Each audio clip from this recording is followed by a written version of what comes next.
Salut, bienvenue dans une nouvelle vidéo. L'histoire de Betty et Barney Hill est souvent considérée comme le premier témoignage majeur d'enlèvement extraterrestre aux États-Unis. Le 19 septembre 1961, alors qu'ils traversaient la campagne du New Hampshire, ils aperçurent une lumière vive qui semblait suivre leur voiture.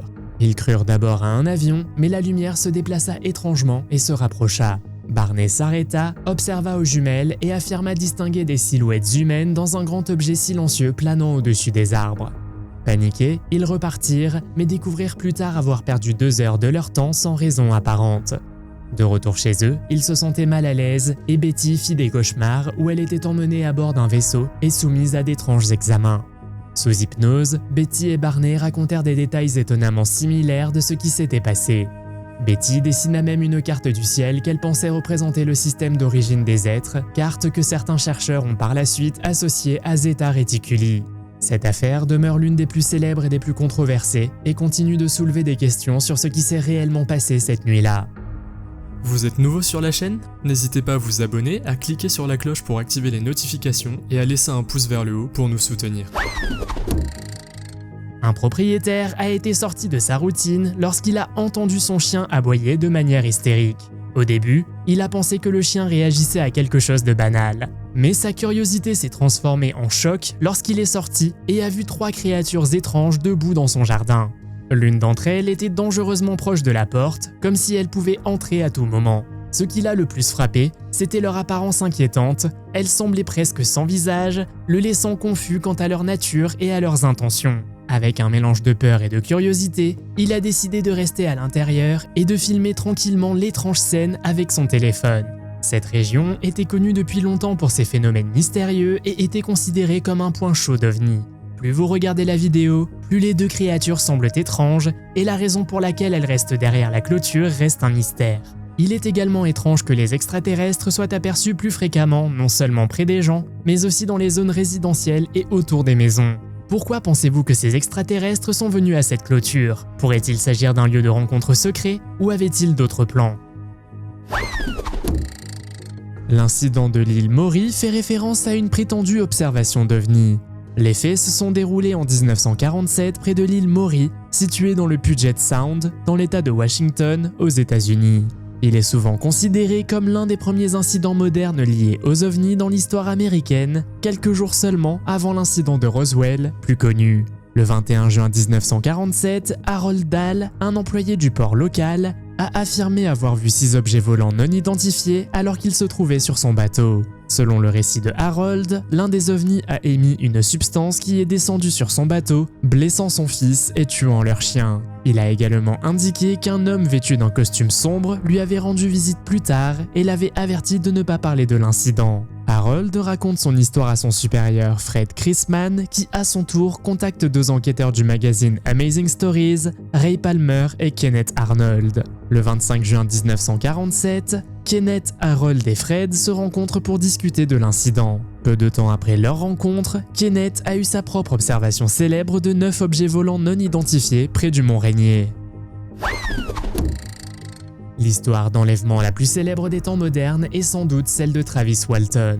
Le 5 novembre 1975, Walton et 6 autres bûcherons venaient de terminer leur travail dans la dense forêt nationale d'Apache Site Greaves, en Arizona, lorsqu'ils aperçurent une lumière vive au-dessus des arbres. Walton descendit du camion pour mieux voir et fut frappé par un rayon de lumière bleue qui le projeta au sol. Ses amis prirent la fuite, paniqués, mais revinrent rapidement pour constater la disparition de Walton. Les autorités lancèrent d'importantes recherches et beaucoup soupçonnèrent un acte criminel, mais les hommes maintinrent leur version des faits. 5 d'entre eux réussirent le test du détecteur de mensonges, ce qui ne fit qu'épaissir le mystère. 5 jours plus tard, Walton réapparut dans une station-service, épuisé et désorienté. Il affirma avoir été à bord d'un engin et avoir vu d'étranges êtres dans un environnement ressemblant à un cabinet médical. L'histoire fit la une des journaux du monde entier et inspira plus tard le film Fire in the Sky de 1993. À ce jour, elle demeure l'une des affaires les plus commentées et non résolues du phénomène OVNI. Dans l'ouest du Montana, souvent appelé Big Sky Country, cet état est connu pour ses phénomènes inexpliqués. Une image saisissante d'octobre 2018, prise à Deer Lodge, dans le Montana, nous rappelle qu'il faut toujours avoir un appareil photo prêt lorsque l'on se promène dans la campagne la nuit. Don Bromley, équipé d'une clé et de plus de 100 caméras à détection de mouvement, avait pour mission de traquer les prédateurs et les intrus potentiels. Un matin, alors qu'il visionnait les images, il est tombé sur un intrus comme il n'en avait jamais vu. La créature avait 2 pattes, mais il y avait quelque chose d'étrange chez elle, sa tête semblait trop grosse, ce qui a intrigué Don quant à ce qu'elle était vraiment. En l'examinant de plus près, en particulier la tête bulbeuse de la créature, il a commencé à se demander s'il s'agissait même d'un humain.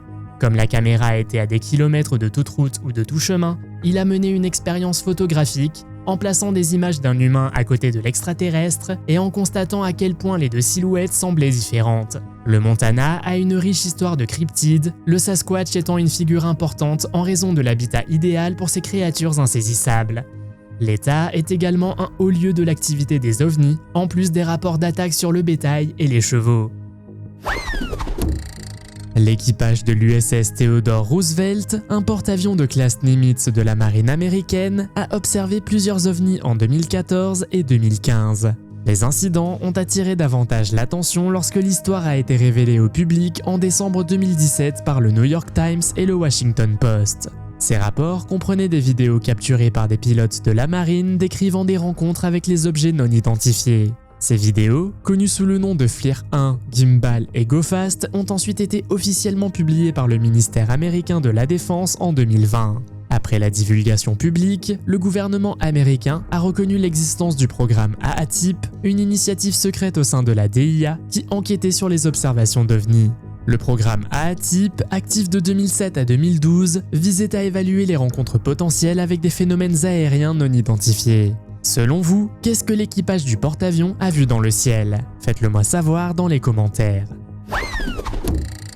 Le soir du 11 octobre 1973, Charles Hickson et son collègue Calvin Parker pêchaient sur les rives de la rivière Pascagoula, dans le Mississippi, lorsqu'ils entendirent un étrange bourdonnement et aperçurent dans les airs un objet lumineux de forme ovoïde. 3 êtres en émergèrent, ne ressemblant en rien aux petits hommes verts classiques. Hickson les décrivit comme robotiques, avec une peau grise ridée, des mains griffues et des excroissances en forme de carotte à la place des oreilles et du nez. Les êtres semblaient flotter et les hommes dirent s'être sentis paralysés lorsqu'ils furent saisis et emmenés à bord. Hickson se souvint d'une sorte d'examen sous un grand œil mécanique, tandis que Parker, sous le choc, se souvenait de moins de détails, mais confirma avoir lui aussi été enlevé. Après leur libération, ils se rendirent directement au bureau du shérif pour porter plainte. La police les laissa seuls dans une pièce avec un enregistreur caché pour voir si leur récit changerait, mais l'enregistrement capta leurs murmures de peur. Pour de nombreux enquêteurs, cela laissait penser que les hommes croyaient à ce qu'ils avaient vécu. Hickson a raconté son histoire jusqu'à sa mort en 2011 et Parker s'est ensuite manifesté pour donner également sa version des faits. C'est comme une scène de film d'horreur. Faites bien attention au bas de la clôture et vous verrez ce qui semble être une main appartenant à un être non humain accroupi. En juin 2023, des rapports ont fait surface sur des extraterrestres errant à Las Vegas après qu'une famille a affirmé avoir vu des êtres étranges après le crash d'un objet mystérieux. La créature dans la vidéo semble regarder à travers la clôture et vous pouvez voir ses doigts grimper le long de la clôture, suggérant qu'elle observe son environnement. Cet événement aurait été capturé à peu près au même moment que l'incident de Las Vegas. Au début du clip, vous pouvez voir un œil et une silhouette sombre apparaître. Si vous vous concentrez sur les 3 poteaux de clôture, vous remarquerez la silhouette positionnée plus à gauche. Il est clair que ces êtres ne sont pas humains. Ils ont de grands yeux et ne sont absolument pas ordinaires. De plus, il semble y avoir une autre créature accroupie, regardant à travers la clôture, et elle semble être assez grande. Des moments comme celui-ci soulèvent des questions intéressantes sur ce qui se cache peut-être dans l'ombre. Comment réagiriez-vous si cela se passait de l'autre côté de votre barrière? Faites-le moi savoir dans les commentaires. L'enlèvement présumé de Linda Napolitano, également connue sous le nom d'affaire Cortil, est l'une des histoires d'OVNI les plus commentées à New York. En novembre 1989, Napolitano affirma avoir été enlevée de son appartement situé au 12e étage, lévitée à l'extérieur et aspirée à bord d'un OVNI, soi-disant sous les yeux de la ville. Ce qui rendit l'affaire si particulière, ce furent les témoignages ultérieurs. 2 agents de sécurité affirmèrent l'avoir vu disparaître dans l'objet et des rumeurs circulèrent selon lesquelles un haut responsable de l'ONU en aurait également été témoin. Napolitano déclare avoir subi des interventions médicales et avoir eu des contacts télépathiques avec les êtres. Le chercheur en ufologie Bud Hopkins recueillit des témoignages et documenta son récit de manière exhaustive. Les sceptiques soulignèrent l'absence de preuves matérielles, mais le nombre de témoins rendait difficile de réfuter l'affaire d'emblée. Napolitano elle-même continua de faire état d'angoisse et affirma avoir été enlevée à plusieurs reprises. En août 2023, une observation inhabituelle a eu lieu le long des rives de la rivière Pilcomayo à Tarija, en Bolivie. Des témoins ont rapporté avoir vu un extraterrestre translucide, mesurant environ 1,2 mètres, marcher le long de la rive. La créature semblait grise et transparente, avec de longs membres, semblables aux extraterrestres standards que nous connaissons dans les films. Cependant, cet extraterrestre ne semblait absolument pas perturbé par la présence de spectateurs, regardant apparemment directement l'appareil photo pendant que la photo était prise. Les experts en ovni examinent l'image pour en vérifier l'authenticité et ont surnommé la créature l'extraterrestre de Tarija. Un détail particulier noté par un ufologue nommé Javier Carlos était que la créature ne projetait pas d'ombre dans l'eau, ce qui ajoute au mystère. Tarija a une histoire de phénomènes extraterrestres. En 1978, des centaines d'habitants ont rapporté avoir vu un vaisseau spatial s'écraser dans les montagnes voisines. L'événement fut si convaincant qu'il attira l'attention de l'armée américaine, tandis que l'armée bolivienne craignait un événement apocalyptique. Tout ce qui fut découvert fut un objet cylindrique encastré dans le flanc de la montagne, faisant de cet incident l'une des rencontres extraterrestres les plus crédibles à ce jour. L'incident des lumières de Kaikoura fait référence à une série d'observations de phénomènes aériens non identifiés qui se sont produits pendant 2 nuits en décembre 1978 près de la ville de Kaikoura en Nouvelle-Zélande. Ces observations ont suscité une grande attention en raison du grand nombre de témoins, dont des pilotes et des contrôleurs aériens expérimentés, et de la présence de preuves photographiques et radars.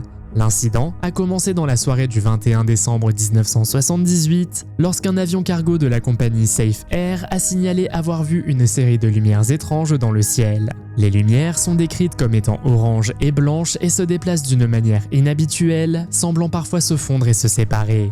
Plusieurs membres de l'équipage ont réussi à filmer certaines des lumières. Peu après l'observation initiale, un avion commercial d'Air New Zealand et un avion de l'armée de l'air néo-zélandaise ont été envoyés sur place pour enquêter. Les pilotes de ces avions ont également rapporté avoir vu les lumières et ont confirmé leur comportement inhabituel. L'étrange phénomène aérien a également été observé et suivi par les radars civils et militaires. Le gouvernement néo-zélandais a finalement mené une enquête connue sous le nom de Hidden Inquiry qui a consisté à interroger des témoins et à analyser les preuves disponibles. En août 1976, 4 étudiants en art, Jim et Jack Weiner, Charles Foltz et Charles Rack, partent camper dans le nord du Maine. Lors d'une partie de pêche nocturne, ils aperçoivent un grand objet lumineux planant silencieusement dans le ciel. Lorsqu'ils tentent de lui faire signe avec une lampe torche, l'engin se dirige vers eux. Paniqués, ils regagnent la rive à la rame et découvrent plus tard qu'ils ont perdu plusieurs heures de leur temps. Épuisés, ils retournent au camp et laissent l'incident s'estomper jusqu'à ce que des années plus tard, ils commencent à faire des cauchemars d'êtres aux grands yeux et de lumières intenses. Tous les 4 se soumettent à l'hypnose et, indépendamment les uns des autres, racontent des histoires quasi identiques d'avoir été emmenés à bord d'un engin. Ils décrivent des examens de type médical sous le regard d'entités dénuées d'émotions. Les sceptiques affirment que l'hypnose a déformé leurs souvenirs, mais les croyants considèrent le cas d'Alagash comme l'un des exemples les plus convaincants de la possibilité d'une hypnose collective. Dans un étrange rebondissement qui a captivé Internet, une femme de 45 ans de Mapleton, dans le Maine, a découvert quelque chose d'étrange en utilisant Google Street View. Alors qu'elle parcourait son quartier à la recherche d'un vide-grenier, sa recherche a pris une tournure inattendue lorsqu'elle a repéré un être extraterrestre sur le siège arrière d'une voiture qui passait. La femme, dont l'identité n'a pas été révélée, parcourait la carte numérique, espérant trouver des trésors locaux à vendre pendant le week-end. Mais sa navigation s'est transformée en étonnement lorsqu'elle a remarqué la silhouette inhabituelle à travers l'objectif virtuel de Street View. Elle a décidé de prendre une capture d'écran et de la partager avec ses amis et ses abonnés sur les réseaux sociaux. Les résidents locaux ont été surpris par la possibilité d'une vie extraterrestre dans leur région, d'autant plus que Mapleton est situé dans une région connue comme un point chaud d'OVNI. Cette désignation a donné lieu à de nombreuses observations et revendications au fil des ans, faisant de la région un point de mire pour les passionnés du paranormal et les sceptiques. Certains ont rejeté cela comme un problème dans le logiciel d'imagerie, tandis que d'autres ont spéculé sur les implications d'une telle découverte. L'incident OVNI de Rendlesham Forest, également connu sous le nom de Roswell britannique, est un événement célèbre et bien documenté qui s'est produit à la fin du mois de décembre 1980 dans le Suffolk, en Angleterre. Plusieurs membres de l'armée de l'air américaine stationnés sur la base de RAF Woodbridge ont été les témoins directs du phénomène. Dans la soirée du 26 décembre 1980, le personnel de la sécurité de l'armée de l'air américaine, dont Jim Penniston, John Burroughs et Edward Cabansag, a signalé des lumières étranges dans la forêt voisine de Rendlesham. L'observation initiale a été déclenchée par des rapports faisant état de lumières inhabituelles descendant dans la forêt. Jim et John sont entrés dans la forêt pour enquêter et ont affirmé avoir rencontré un vaisseau triangulaire avec des lumières brillantes. Jim se serait approché de l'engin et aurait touché sa surface, remarquant d'étranges symboles gravés dessus. L'objet s'est ensuite élevé et a disparu. La nuit suivante, le 27 décembre, d'autres observations ont eu lieu. Le lieutenant-colonel Charles Halt et son équipe ont également été témoins d'étranges lumières dans la forêt ce jour-là. Ils ont observé un objet pulsant, émettant des faisceaux de lumière et présentant des mouvements irréguliers, et Charles a enregistré les événements sur une cassette audio. Officiellement, le ministère britannique de la Défense a classé l'incident comme inexpliqué. Peu d'histoires d'enlèvement ont atteint la notoriété de celle de l'auteur Whitley Strieber. En décembre 1985, il affirma avoir été enlevé de son chalet dans le nord de l'État de New York par des êtres non humains. Il les décrivit plus tard comme des extraterrestres gris aux grands yeux noirs, accompagnés de silhouettes plus petites, semblables à des insectes. Selon Strieber, il fut emmené à bord d'un vaisseau où il subit des examens médicaux et psychologiques. Au lieu de garder le silence, il écrivit en 1987 le livre Communion, qui devint un best-seller international. Sa couverture, ornée de l'image emblématique d'un extraterrestre gris, influença la représentation des extraterrestres chez des millions de personnes et transforma son histoire en un phénomène culturel. Le livre fut ensuite adapté au cinéma avec Christopher Walken dans le rôle principal. Strieber a toujours soutenu la réalité de ces expériences, tout en admettant qu'elles n'étaient peut-être pas entièrement physiques et qu'elles pouvaient impliquer d'autres dimensions. Certains le soupçonnent d'avoir inventé cette histoire, tandis que d'autres soulignent qu'en la rendant publique, il a pris le risque de nuire gravement à sa réputation. On entend toujours parler d'extraterrestres qui enlèvent des gens dans des champs au milieu de nulle part. Mais avez-vous déjà vu un enlèvement extraterrestre se produire en temps réel ? Des moments comme ceux-ci soulèvent une question troublante. Les extraterrestres pourraient-ils préférer une invasion secrète à une conquête ouverte ? Dans un incident terrifiant, un agriculteur sud-africain s'est filmé en train d'être poursuivi par ce qui semble être un extraterrestre. Les détails sur l'enregistrement et l'incident restent rares car il s'est déroulé dans un lieu tenu secret, vraisemblablement sur ses propres terres. L'agriculteur a réussi à capturer la rencontre et a rapidement partagé la vidéo en ligne avant de disparaître mystérieusement. Quelques jours plus tard, la vidéo est devenue virale, mais le sort de l'agriculteur reste un mystère. Les spéculations abondent sur ce qui a pu lui arriver après avoir été témoin de quelque chose d'extraordinaire. S'agissait-il d'un cas où il se trouvait au mauvais endroit au mauvais moment, ou est-ce qu'il est arrivé autre chose à l'agriculteur? Qu'en pensez-vous? L'incident du col de Dyatlov fait référence à la mort mystérieuse et tragique de 9 randonneurs expérimentés dans les montagnes de l'Oural, en Russie, en février 1959. Le groupe de randonneurs, composé de 8 hommes et de 2 femmes, se trouvait dans la partie nord de l'Union soviétique de l'époque. Ils se sont lancés dans une expédition pour atteindre le sommet de l'Otorten, une montagne de l'Oural. Cependant, comme ils ne sont pas revenus comme prévu, une opération de recherche et de sauvetage a été lancée. Plusieurs jours plus tard, les corps des randonneurs ont été découverts dans une zone isolée, dispersée sur une distance d'environ 1 km. Les corps présentaient des blessures inhabituelles, notamment des côtes cassées, une fracture du crâne, et l'une des victimes n'avait plus de langue. Leur tente aurait été déchirée de l'intérieur, ce qui laisse penser qu'ils ont tenté de s'enfuir dans la panique. Des traces de pas dans la neige indiquent que certains des randonneurs ont fui pieds nus ou en chaussettes malgré le froid glacial. L'enquête du gouvernement russe a également révélé la présence de radiation sur les vêtements de certains randonneurs. Que leur est donc est-il arrivé? Qu'en pensez-vous? L'affaire d'enlèvement la plus connue d'Italie concerne Pier Fortunato Zanfretta, un veilleur de nuit qui affirma avoir été enlevé à plusieurs reprises entre 1978 et 81. Le premier incident eut lieu le 6 décembre 1978 alors qu'il patrouillait près de Toriglia, dans le nord de l'Italie. Paniqué, il appela son employeur et déclara avoir vu d'immenses créatures reptiliennes de plus de 3 mètres de haut, à la peau verte écailleuse et aux yeux jaunes.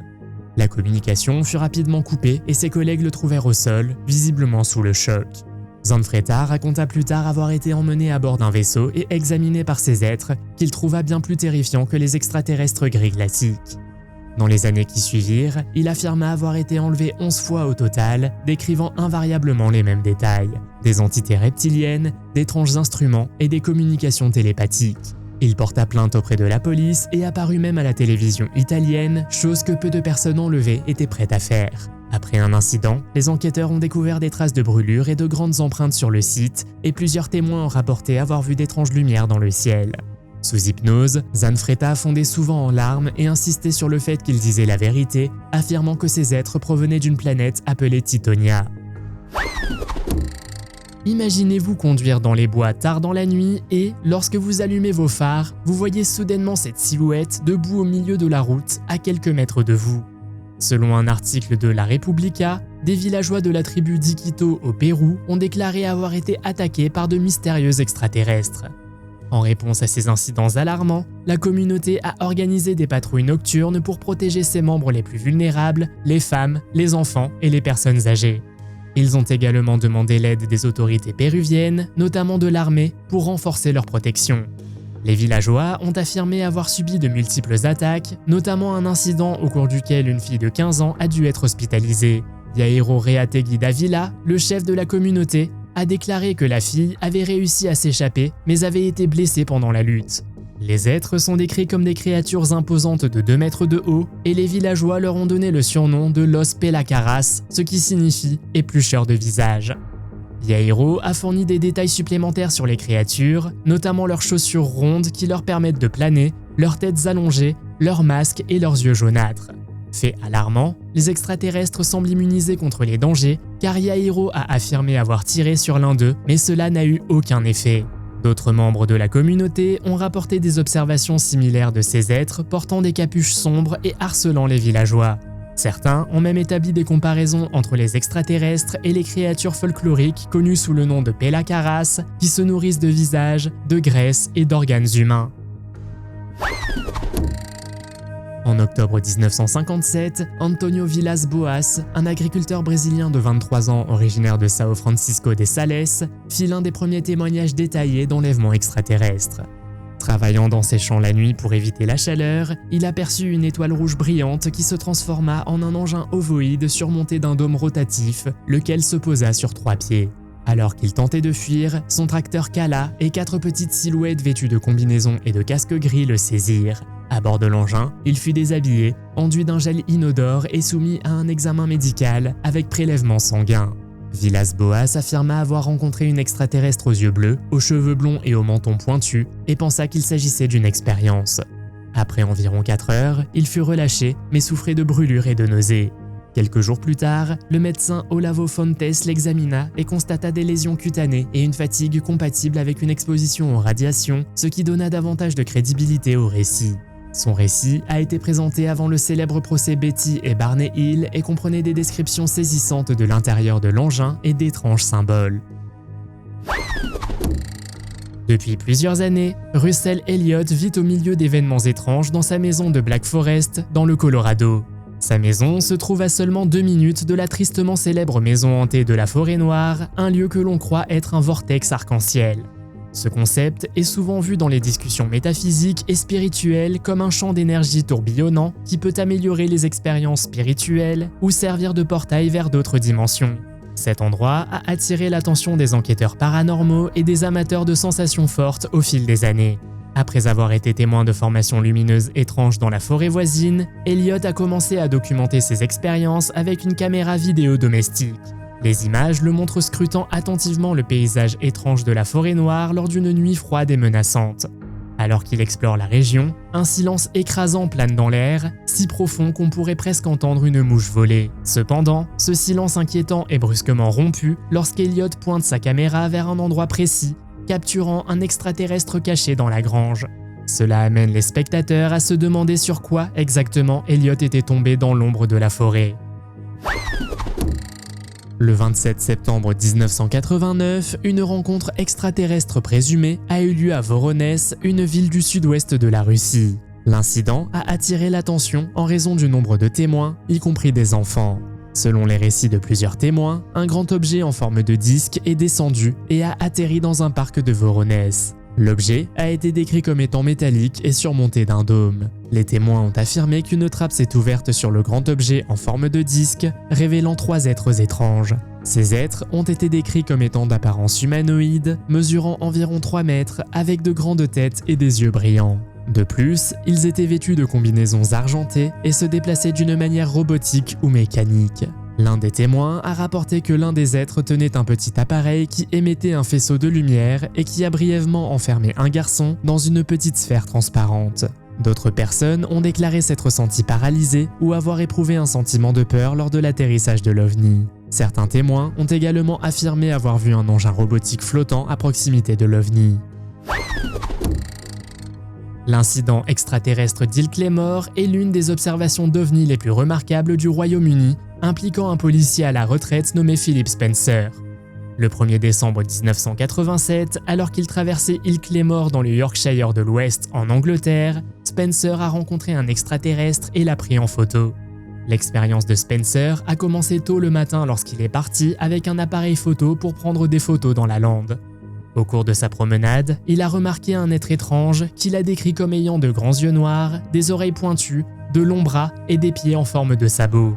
La créature lui a fait signe de ne pas s'approcher. Après cette rencontre, Spencer a affirmé avoir vu un ovni décoller rapidement. Il a réussi à prendre une photo de la créature, qui est depuis devenue un point d'intérêt pour les amateurs d'ovnis. La photo a été analysée par des experts qui ont suggéré que l'image n'avait pas été trafiquée. Terrifiant, n'est-ce pas ? Le 9 décembre 1965, à Kecksburg, en Pennsylvanie, États-Unis, un ovni aurait été vu par de nombreux témoins traversant le ciel dans plusieurs États, dont le Michigan, l'Ohio et la Pennsylvanie. Beaucoup l'ont décrit comme un objet lumineux et enflammé avec une queue traînante. Les témoins ont indiqué que l'objet avait changé de direction et semblait descendre vers la région de Kecksburg, où certains habitants ont affirmé l'avoir vu s'écraser dans une zone boisée. Certains l'ont comparé à un gland ou à un objet en forme de cloche avec des marques hiéroglyphes sur sa surface. D'autres ont également rapporté que l'objet émettait une lumière bleue et de la fumée. Après le crash, des rapports font état d'une présence importante de militaires et de membres du gouvernement dans la région. Les militaires auraient porté des combinaisons anti-radiation, bouclé le site du crash et emporté l'objet sur un camion à plateau. Officiellement, l'armée de l'air américaine et la NASA ont nié toute implication dans l'incident. L'armée de l'air a d'abord déclaré que l'observation était due à la désintégration d'une météorite dans l'atmosphère, tandis que la NASA a suggéré qu'il s'agissait probablement de la rentrée d'un satellite russe dans l'atmosphère. Ces explications ont cependant été accueillies avec scepticisme par certaines personnes qui pensaient qu'il s'agissait d'une dissimulation. Le 9 novembre 1979, Robert Bob Taylor, un bûcheron de 61 ans, fit l'une des rencontres les plus étranges jamais vécues près de Deshmont Law, à Livingstone, en Écosse. Il s'agit à ce jour du seul cas d'OVNI au Royaume-Uni ayant fait l'objet d'une enquête criminelle. Vers 10h du matin, alors qu'il était en inspection, Taylor aperçut un grand dôme métallique d'environ 6 mètres de diamètre planant juste au-dessus du sol. L'objet avait une surface extérieure rugueuse et sombre, avec de petites hélices et une bride à sa base. Soudain, 2 sphères hérissées de pointe, d'une 60aine de centimètres de diamètre, roulèrent vers lui, dégageant une odeur nauséabonde et agrippant son pantalon avec des appendices semblables à des griffes. Il fut entraîné vers l'objet et perdit connaissance. 20 minutes plus tard, il reprit ses esprits, l'engin avait disparu, mais son pantalon était déchiré et ses jambes couvertes d'égratignures. La police constata des empreintes circulaires, des traces en forme d'échelle et des dizaines de petits trous dans le sol. Faute d'explication logique, les autorités enregistrèrent l'incident comme une agression. Taylor a maintenu sa version des faits jusqu'à sa mort en 2007, insistant sur le fait qu'il avait vécu quelque chose d'extraordinaire. Dans la vidéo suivante, on voit un médecin qui conduit une étrange créature dans ce qui semble être un hôpital sans savoir qu'il est filmé. Lorsque la vidéo a fait surface sur internet, elle a immédiatement suscité la curiosité et les spéculations. Avec sa grosse tête et ses yeux proéminents, la créature ne ressemblait en rien à un humain. Cela pourrait-il donc être la preuve de l'existence d'un véritable extraterrestre ? Beaucoup ont commencé à se demander d'où venait la créature, qui l'avait découverte et quels tests étaient en cours. Autre détail notable, l'extraterrestre était transporté dans un fauteuil roulant, ce qui suggère deux scénarios possibles. Soit il s'agissait du résultat d'une expérience scientifique, soit l'extraterrestre était blessé et était soigné dans cet hôpital. La personne qui poussait le fauteuil roulant portait une combinaison de protection intégrale, ce qui soulève la question de savoir si un vêtement de protection complet était nécessaire. L'incident Mantell s'est produit le 7 janvier 1948 et constitue l'un des premiers cas les plus connus de l'histoire des ovnis. Il s'agit de la mort du capitaine Thomas F. Mantell, pilote de la garde nationale aérienne du Kentucky, alors qu'il poursuivait un objet aérien non identifié. Ce jour-là, la police de l'État du Kentucky et la base militaire de Fort Knox ont été informés de la présence d'un grand objet circulaire dans le ciel. Thomas, ainsi que d'autres pilotes, ont décollé pour poursuivre l'objet. Selon des témoins oculaires, l'avion a pris une altitude considérable pendant la poursuite de l'objet. Malheureusement, l'avion de Thomas s'est écrasé et il a perdu la vie. La cause officielle du décès a été déterminée comme étant un manque d'oxygène dû à l'altitude élevée de l'avion. Cependant, les rapports sur l'incident ont immédiatement donné lieu à des spéculations et à des controverses. La nature de l'objet que Thomas poursuivait reste un sujet de débat. Les premiers rapports ont suggéré qu'il s'agissait d'une soucoupe volante ou d'un ovni d'origine extraterrestre. Cependant, des enquêtes ultérieures menées par l'armée de l'air américaine ont conclu que Thomas poursuivait probablement un ballon météorologique associé à un projet top secret. En août 1993, Kelly Cahill, une Australienne de 27 ans, a signalé l'un des cas d'enlèvement les plus marquants des monts Dandenong dans l'état de Victoria. Son cas se distinguait par la présence de témoins indépendants. Vers minuit, alors qu'elle et son mari rentraient chez eux en voiture, ils ont aperçu un objet lumineux et allongé aux lumières multicolores planant au-dessus d'un champ. À proximité se tenaient des silhouettes grandes et minces aux yeux rouges luisants. Soudain, un flash lumineux les a aveuglés et ils ont perdu la notion du temps pendant 1 heure. Sous hypnose, Cahill s'est souvenu avoir été paralysée et emmenée à bord d'un engin. Elle a décrit les êtres comme des silhouettes noires et sans visage, mesurant plus de 2 mètres, qui communiquaient par télépathie et dégageaient une présence menaçante. Après un examen médical, elle a constaté des ecchymoses triangulaires sur son abdomen et une odeur étrange persistait. Fait remarquable, 2 autres groupes d'automobilistes ont rapporté avoir vu le même objet et les mêmes êtres cette nuit-là. Des indices physiques, sol perturbé et niveau de radiation élevé ont renforcé la crédibilité de l'affaire. Cahill a ensuite relaté ses expériences en détail dans son livre Encounter. Avez-vous déjà vu un ovni ou un extraterrestre? Faites-le moi savoir dans les commentaires. Si vous avez aimé cette vidéo, mettez un pouce en l'air. Si vous voulez voir d'autres vidéos que nous avons réalisées, cliquez sur l'une d'entre elles à l'écran ou jetez un coup d'œil à la chaîne. Merci d'avoir regardé et à la prochaine.